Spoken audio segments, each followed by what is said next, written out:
پورا فرمائے۔ دوستو آج آپ کے لیے بہت ہی زبردست قسم کے 3 خاص وظیفے آپ کے سامنے لے کر حاضر ہوا ہوں۔ آپ ان 3 طریقوں کو اپنائیں گے انشاءاللہ، جن کی شادیوں میں رکاوٹ ہو، جن کی شادیاں جلدی نہ ہو رہی ہوں، جن کو شوق ہو کہ میری شادی جلدی ہو جائے، انشاءاللہ آپ ان عمل کو کریں گے تو انشاءاللہ بہت ہی جلد آپ کا کام ہو جائے گا۔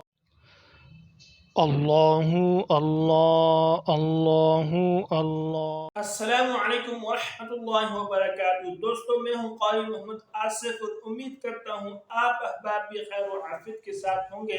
اللہ تعالیٰ آپ سب کی پریشانیوں کو دور فرمائے، اللہ تعالیٰ آپ سب کی مشکلات کو دور فرمائے، اللہ تعالیٰ آپ سب کی جائز حاجات کو پورا فرمائے۔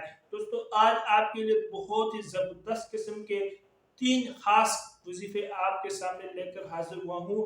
آپ ان 3 طریقوں کو اپنائیں گے انشاءاللہ، جن کی شادیوں میں رکاوٹ ہو، جن کی شادیاں جلدی نہ ہو رہی ہوں، جن کو شوق ہو کہ میری شادی جلدی ہو جائے، انشاءاللہ آپ ان عمل کو کریں گے تو انشاءاللہ بہت ہی جلد آپ کا کام ہو جائے گا۔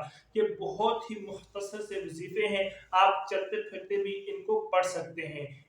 اس کے لیے پہلے ہمیشہ کی طرح آپ سے درخواست ہے کہ اگر آپ ہمارے اس چینل پر نئے ہیں تو چینل کو لازمی سبسکرائب کریں تاکہ ہماری نئی ویڈیوز آپ تک پہنچ سکے۔ تو دوستو چلتے ہیں پہلے وظیفے کی طرف۔ یہ بہت ہی آسان ہے، آپ نے چلتے پھرتے اس کا اہتمام فرمانا ہے۔ یا لطیف یا حلیم، یا لطیف یا حلیم، آپ نے اس کو چلتے پھرتے کثرت کے ساتھ پڑھنا ہے۔ آپ جتنی کثرت کے ساتھ پڑھیں گے آپ کا کام اتنا آسان ہوگا۔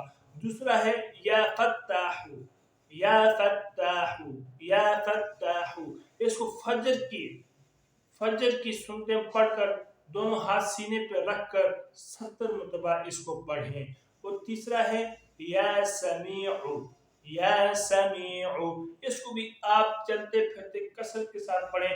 کوشش کریں کہ دن میں آپ 1100 مرتبہ اس کو پورا کریں انشاءاللہ ثم انشاءاللہ۔